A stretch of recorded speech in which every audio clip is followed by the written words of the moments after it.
Let's talk about the SPI interface, or serial peripheral interface. The serial peripheral interface is a standard that was originally developed by Motorola and designed for communication between a host, which is typically a pretty smart device like a processor or a microcontroller or something like that, and a peripheral, which is relatively dumb.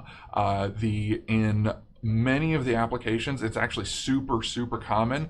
If you've ever used a flash drive, or sorry, not a flash drive, but like one of these little memory cards, or if you've used A to D converters, or real-time clock chips, or even the optical mouse sensor, the optical sensor in your optical mouse, all of these use SPI. It's very common. So it's a very common protocol, but it's also very loosely defined.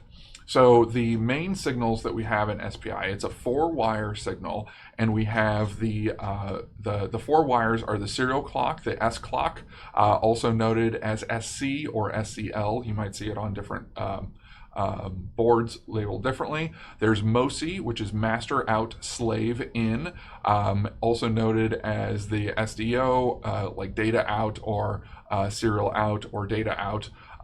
There's MISO, master in, slave out, also as data in, or slave in, or data input. And finally is the SS, slave select, which it basically is a enable for a particular listener device that you might be communicating with. So we have 4 wires that go back and forth at least. Sometimes it might be 3 if we only have a single slave, because we can just pull this, the slave select, to low, and that will select it. You notice that it's an inverted signal, so it's active low. That means to select it, we pull that bit low. If we only have 1 slave, then we can just pull that to ground, wire that to ground directly, and we don't have to worry about using an I/O line on the microcontroller. So the typical configuration is that it's a shift register based communication protocol. So we have this clock, and every time it transitions, we shift 1 byte out and 1 bit out and 1 bit in. So you can see it kind of goes bidirectional at the same time. So 8 clocks will transfer in both directions simultaneously, which is very simple. Other than that, it's just basically an implementation of a kind of shift register with a clock signal that goes between them. The timings between these things is really up to the implementation. So you'll see a lot of variation. There's 2 main things that we should be looking for, which is the polarity or base state of the clock that we're looking for, and the phase, which edge we're sampling on. So for example, here is our S clock. If polarity 0, it's going to idle at 0, and it's the normal sort of clock that we think of, where the rising edge is the leading edge, and we would sample on the leading edge if it's a 0 phase one, and the falling is the trailing edge, right? Which would be the setup if it's a sample on the trail, if it's a phase 0, right? So the examples here is, depending on whatever the leading edge for the clock is going to be, if it's phase 0, we set up on the leading edge, we sample on the leading edge. That means we latch in on the leading edge, which might be rising if it's a polarity 0, or falling if it's polarity 1, and set up the next bit on the trailing edge. So in this case, the example we're going to look at is going to be a polarity 0, which is a 0 base default state for the clock, and phase 0, which is sample on the leading edge, which is a rising edge. So we sample on the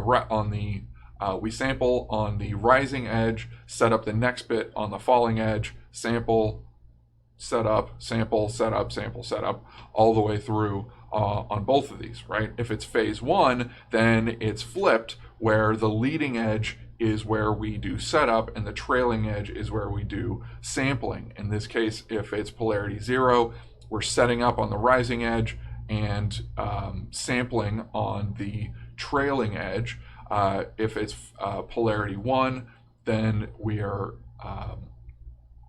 setting up on the falling edge and sampling on the rising edge. And it's just a matter of keeping track of these. Now, the challenge is that when you go to communicate with a new device using SPI, you're going to have to look at the timing diagram for the particular device. They're not going to say what the polarity is. You're going to have to figure it out from reading the data sheet, which can be really challenging and a little confusing. You just have to step through the commands and see which one of these it matches to.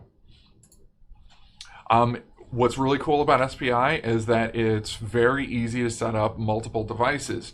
If you have independent slaves, independent devices, you would basically have one chip select for each of the devices that you're talking to, and you would talk to one device at a time, and then and just enable the chip select for it, or the slave select for that particular device when you want to talk to that device. So you can control it from the main part.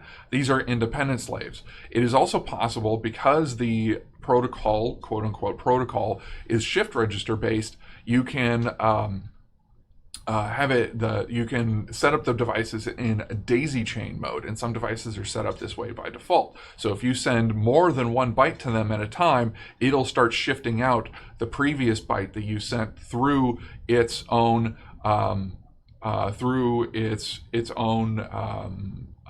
output, right? So here's the master and slave out. You see that that one is connected to the MOSI of the next one. So as I send bytes in, as it overflows the internal buffers, it shifts out to the next one and shifts out to the next one. So to write one byte to all three devices, I would send 3 bytes in a row. The first one would go to this one, the second one would go to that one, and the last one would be left in this one, and then I would complete the transfer. This is really common in things like chained sensors, so sensors that have all the same type. They don't have a specific address or anything like that, so we can just shift out a whole bunch of data.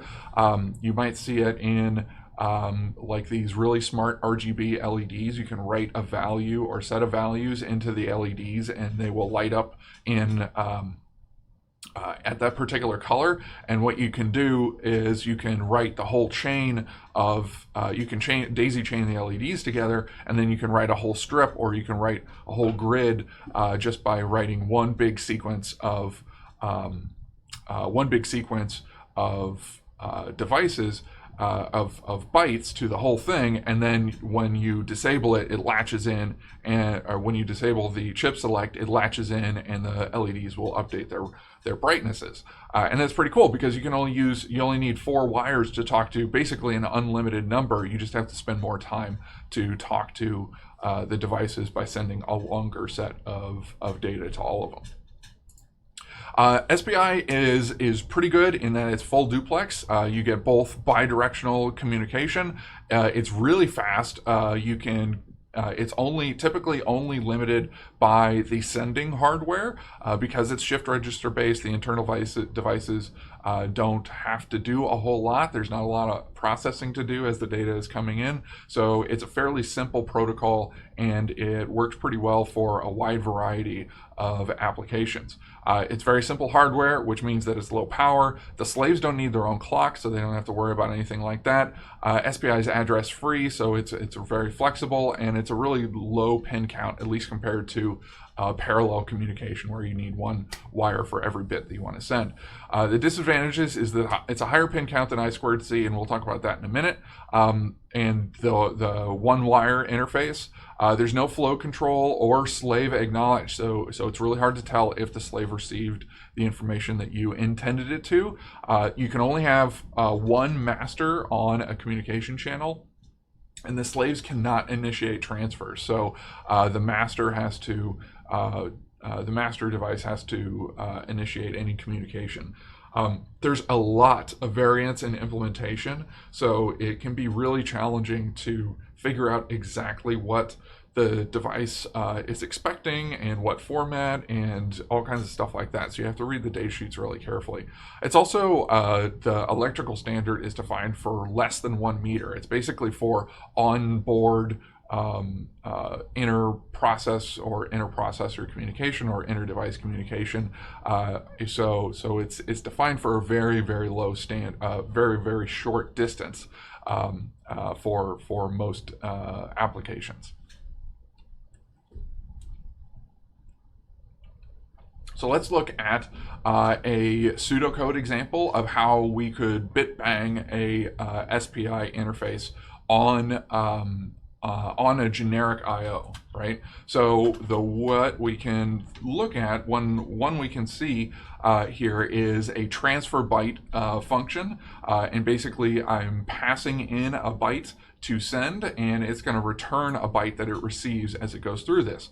I loop over each of the 8 bits of the byte that I'm reading, and I'm going to shift them out. So I've got a write MOSI function, which would just be writing high or low to a particular pin on my microcontroller, and I've got a mask of the most significant bit that I'm sending. So right now, so this is most significant bit first, right? So I'm saying if the bit is set, then I'm going to write it high. If it's not set, I'm going to write it low, and then I'm going to shift the out byte to the left 1, so that I get the next bit in sequence. So it's most significant bit first. The last significant bit will be transferred as it goes in, and we're going to be doing the opposite on the other side.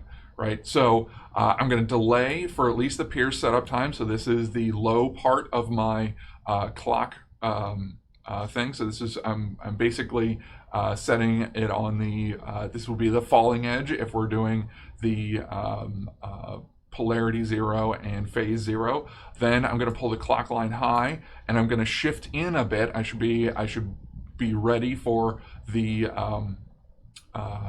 receiver or the sender, the slave should be sending me a bit. I'm going to read in that value. I'm going to shift my byte in over 1, and then I'm going to set that bit.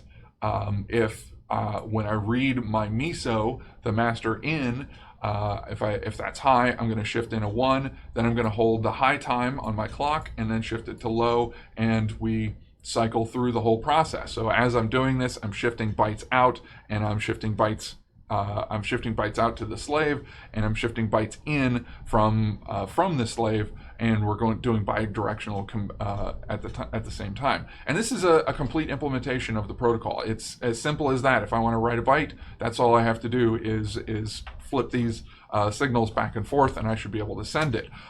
There is typically not any hardware on a device that will handle the SPI interface because it's so simple.